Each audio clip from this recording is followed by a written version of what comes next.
on this episode of Postcards. I love imagery that triggers the mind, and maybe imagery that holds back enough to where anybody can associate different things. That's what I like about dioramas is your imagination can run free. You can create your own scene in history, almost. If there's one reason we are doing this, it is to hear the youth say, I have a home.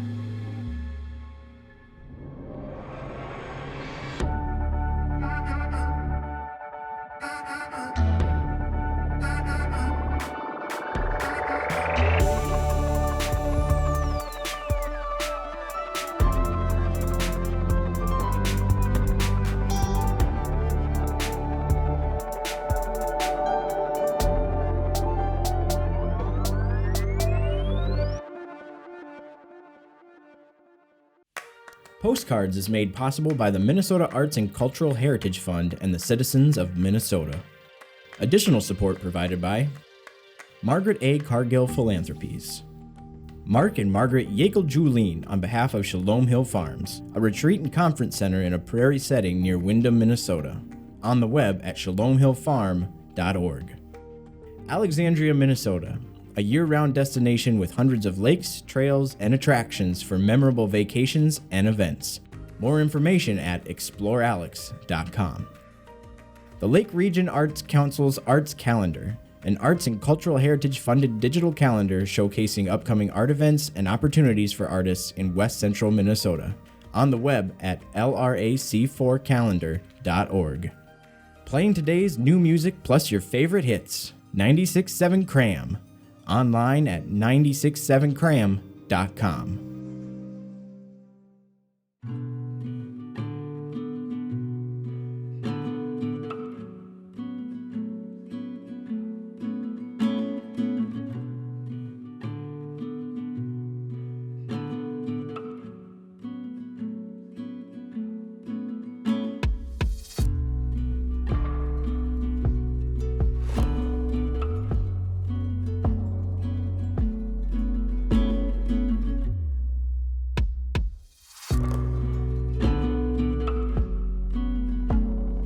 My name is Dustin Young, born in Wheaton, Minnesota, grew up in Dumont, and I am an artist.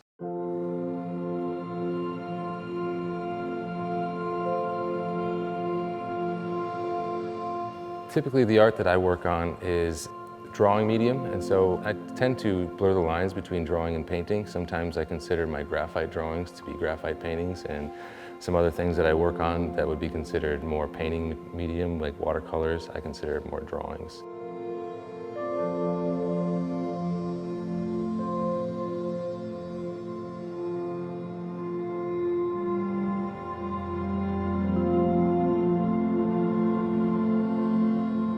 I love imagery that triggers the mind with different associations, and maybe imagery that holds back enough to where anybody can associate different things. So somebody can see one thing based on their own memories, and someone can see another. And then I can take my kneaded eraser, which all my drawings are kind of a combination of adding and subtracting, and so that layered effect kind of blurs edges and makes a really ephemeral quality of an image. And so I can add with the eraser and take some things out and really get highlight. Smoke is a motif that I've really been exploring lately, not only for its symbolic purposes, but it's allowing me to explore a lot of different things in terms of materials. So I can build space with it. It allows me to kind of play with graphite in a way that I wasn't able to before. I've turned graphite powder into an aerosol. I'm working with different layers. But the smoke is a motif that has shown up a lot in world and national headlines. And so I like the idea of playing with that symbol, and whether it's a positive or negative image, and kind of allowing the viewer to look at what I create from those headlines and interpret it through their own vision.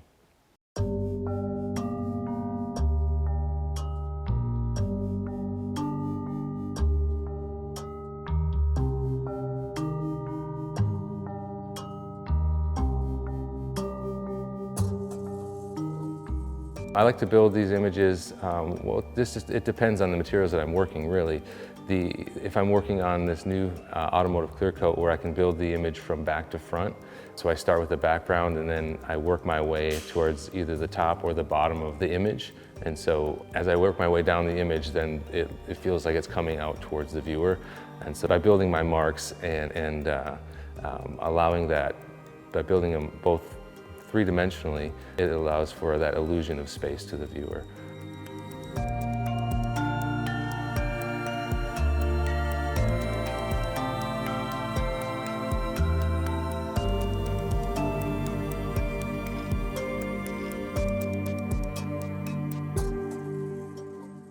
Right now I'm working on a really big commission for a kitchen in Denver. It's an old WPA Army Depot site that had many different uses throughout the years. There was even a circus campus where they held the circus every year. The building that I'm working in, that this project is for the kitchen for the old boiler building, which converted coal to steam, and so it was the power plant of the whole site. The kitchen has about 60 panels that are seen, and so I have to make sure that the drawing covers all 60 of those panels, and that's including drawer covers, panels, end panels, and cabinet doors. So it's the biggest project I've ever taken on, and by the bags under my eyes, you can probably tell.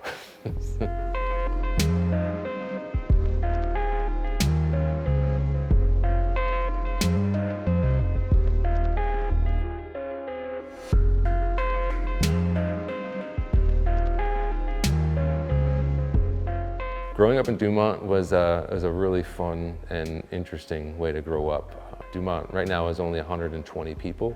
No, 100 people. It used to be 120 when I grew up there. So slowly dwindling, but hopefully that there's might be an influx of farmers sometime soon with the next generation. But I think one of the biggest things that growing up in this area has influenced on my work is the appreciation of a hard day's work. But also growing up here, I really learned how to be good with my hands. So my grandfather's a farmer, my dad's a farmer. My grandfather is also a carpenter, and so I spent years in the summertime as a carpentry assistant, pounding nails and building that hand-eye coordination. And maybe typically people from around here don't become professional artists, but I know there's a lot of really fantastically creative people in this area. The ritual around here that I've had to get used to, I remember waving at everybody, and then I'd go up to college in Fargo and wave at people on the streets. What's happening? So living all over the country, I've lived in Boston and Lincoln, Nebraska, and Denver, and even studied in New York for a little bit. Yeah, there's nothing like the Midwest where everybody waves just to be friendly. No reason, just to do it. So can't beat that.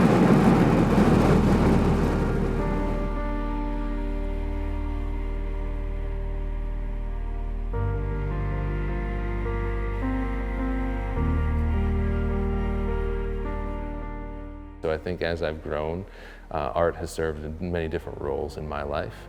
But I think that number one, it's been almost a stress relief. Whenever I'm confused about anything, whenever I'm angry or anything, I can, put down in my sketchbook, which is basically a visual journal that I keep. I'll go with the intention of drawing for an hour, and I'll be gone for 12. And so, yeah, it's definitely a therapeutic act.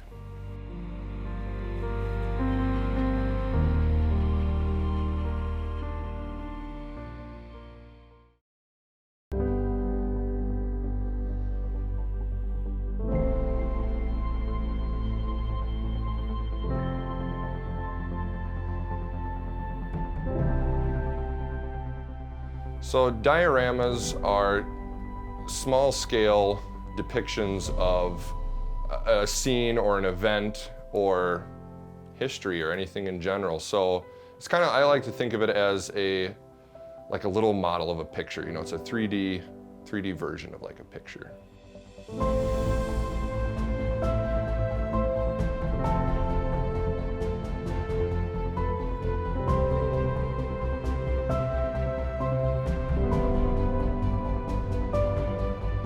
I got into diorama making right at the beginning of college. That's when I kind of started making dioramas and figured them out. and had a couple history classes where we went over some, in college, that we went over some World War II sections, and that really kind of interested me. And my grandfather was in the war, but I don't think he liked to talk too much about it.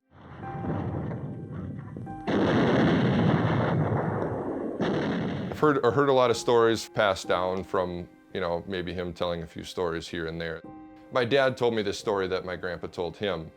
So my grandfather was on Iwo Jima as a radio guy, signal service company, and he kind of after the fact when Iwo Jima was captured, there were still some straggling Japanese imperial troops kind of hiding out.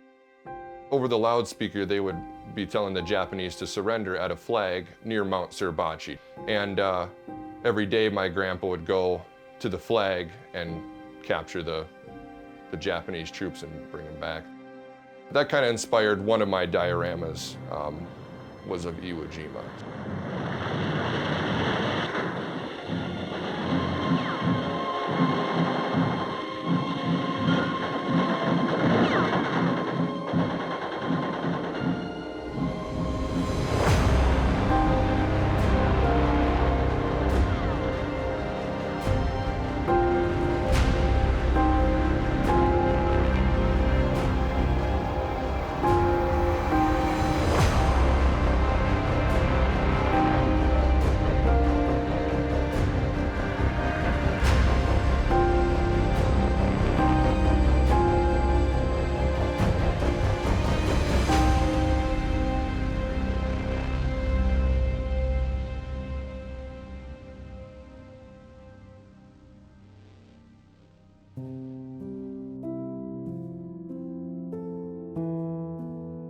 It was truly the greatest generation. I mean, what these guys went through was crazy and very heroic. So I feel like I kind of owe it to them, by making these dioramas, even though most of them won't see it or anything, but just kind of to teach other people too, what happened, and kind of give a small scale picture, I guess, of what they did and truly how great these men and women were. So.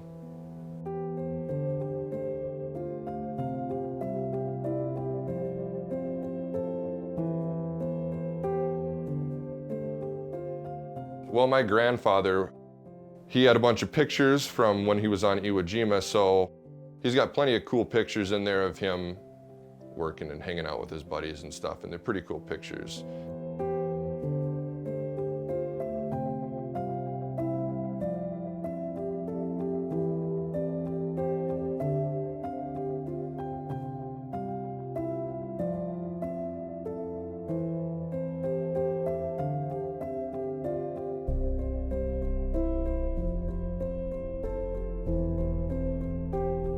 My experience at the Fagan Fighters Museum also kind of really inspired me to do some of these dioramas. I noticed the Fagans were working on their Facebook page, they were working on a Helldiver. So I kind of did some research into it, thought it was a really cool looking plane, and so I decided to make a torpedo diorama with the Helldiver.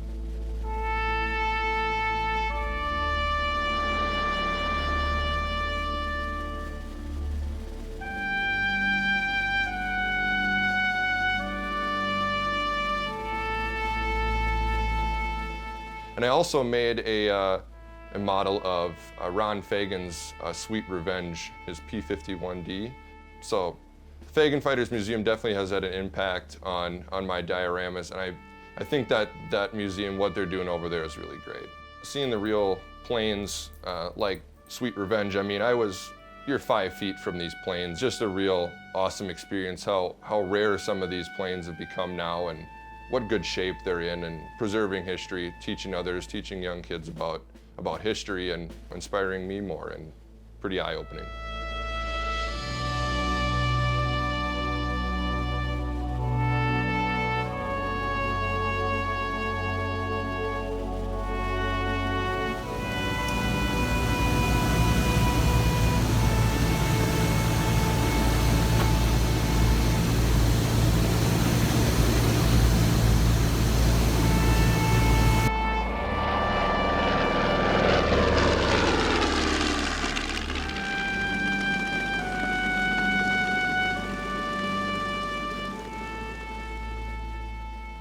So the basics, your base can either be like wood, or I like to use styrofoam or the high density foam, the insulation foam, because it keeps it pretty light. After that, then I'll actually take, it's called Sculpt-A-Mold, to make it so that gives the ground character. It's not just a flat diorama that you work, unless that's what you're going for, like if you're doing like a road or something, then I leave it flat. Looks like that chowder you used to get in high school or something. I'm just joking. Now we'll just kind of mix it around and go from there. So the one I'm going for here is I'm going to do a smaller scale D-Day. Omaha Beach, Utah Beach, and you know, use your imagination which one.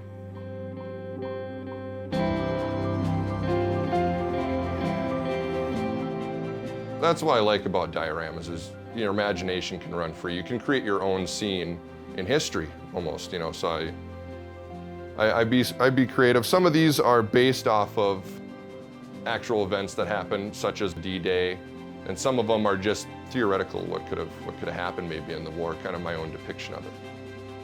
And I've always kind of been a creative guy, but never really did anything with it. And now this is kind of my calling. I found it, and I really enjoy it, and I'm going to continue to do it. If I could, I'd love to do this for other people too, and make other people's kind of inspirations come true if they'd like.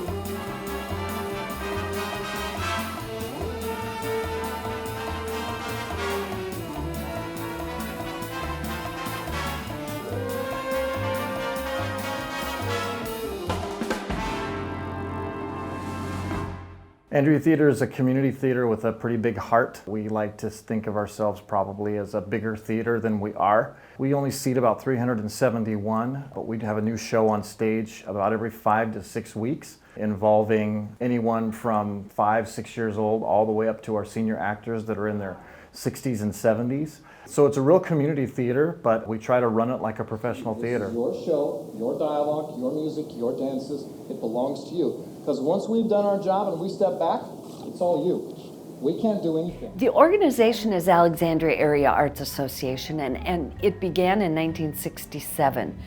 About 50 years ago, we're going on our 50th anniversary, the organization produced the first musical. So we're very excited the growth that the organization has had.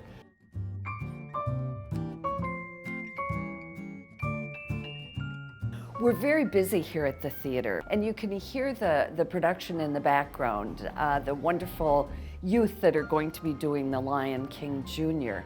soon. So they'll be entertaining us as we do our interview here.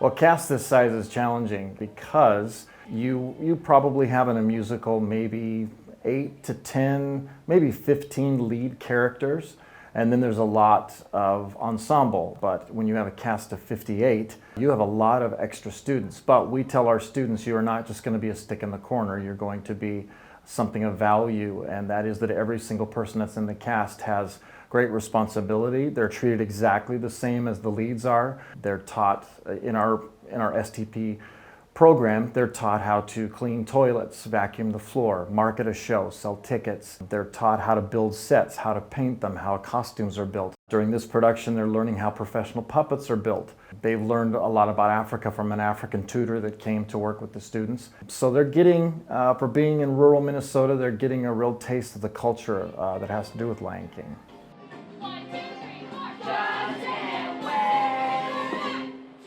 It's always very exciting to bring in new elements to a production, and for the Lion King Jr., that really played out thanks to grant money from the Lake Region Arts Council. Because of the grant, we were able to bring in Matt McGee, who is famous in the puppeteering world. His name was suggested to us actually by an Alexandria person who grew up here, who's now on the National Board of Directors for the puppeteering organization. Matt comes to us from Washington, D.C., where he does professional theater and puppetry work all up and down the Eastern Seaboard. Because you see puppets and you think, oh yeah, but I can't make those things. That's not something I can do. You have to be a professional. You have to have expensive materials, and almost everything here is stuff I found at Joann's or other craft stores. And within a reasonable budget. So you just have to have the interest and a little creativity, but that's the fun about it. I've got a lovely bunch of coconuts, diddly-dee.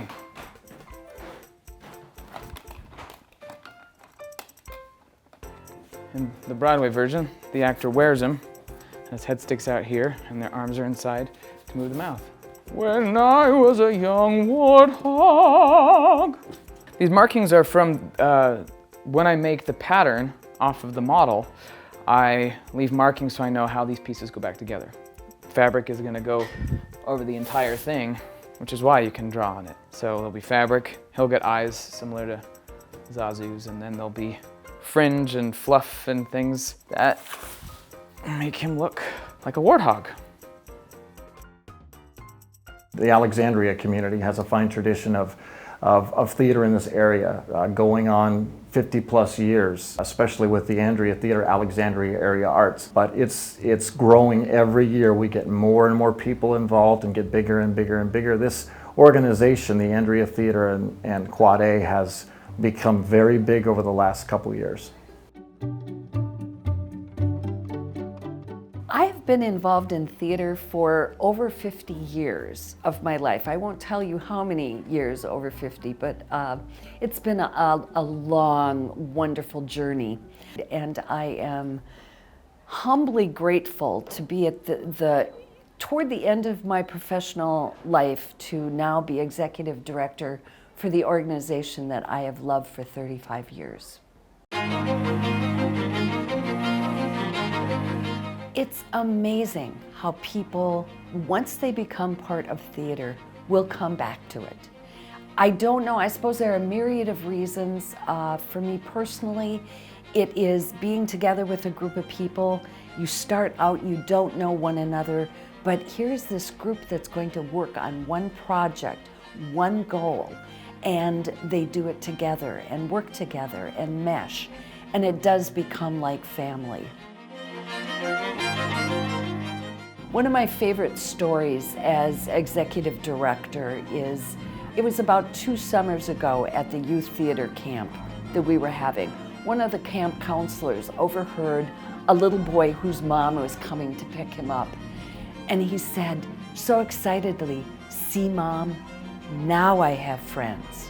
Now I belong." That is very powerful. And if there's one reason we are doing this, it is to hear the youth say, "I have a home."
Postcards is made possible by the Minnesota Arts and Cultural Heritage Fund and the citizens of Minnesota.